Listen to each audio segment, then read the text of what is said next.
Nouvelle alerte autour du centre de rétention administrative numéro 2 de Lyon. Ce matin, la patronne de l'ordre des avocats et un sénateur ont tenu une conférence de presse. Ils dénoncent les conditions de vie indignes et inhumaines dans ce centre destiné aux étrangers sous le coup d'une obligation de quitter le territoire. Violences répétées, menaces sur le personnel, traitement dégradant, manque de soins.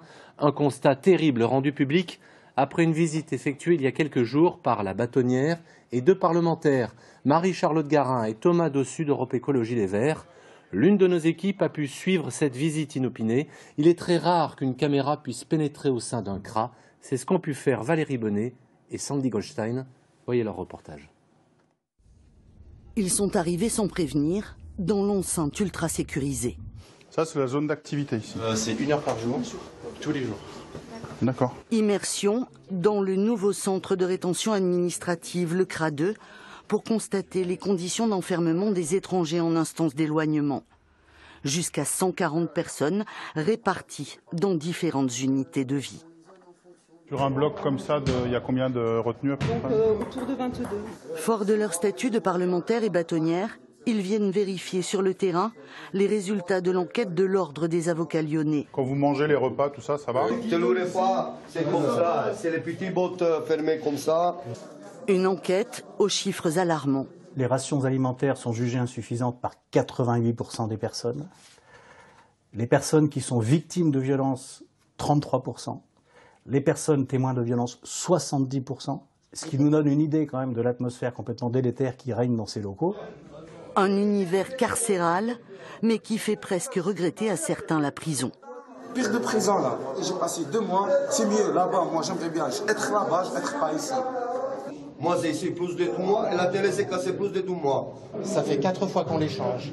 Il faut arrêter de les casser. Ça fait 1 mois maintenant, je suis malade. Je reste à ma place, je suis comme les maladies. On est complètement rentré dans un cercle vicieux, donc il va falloir sortir. Parce que les télés sont cassées parce qu'ils deviennent dingues. Et ils deviennent dingues parce qu'on ne remplace pas les télés parce qu'elles sont cassées. Donc, Des conditions d'enfermement dont les salariés de Forum Réfugiés en charge de l'accompagnement juridique des retenus constatent au quotidien les conséquences.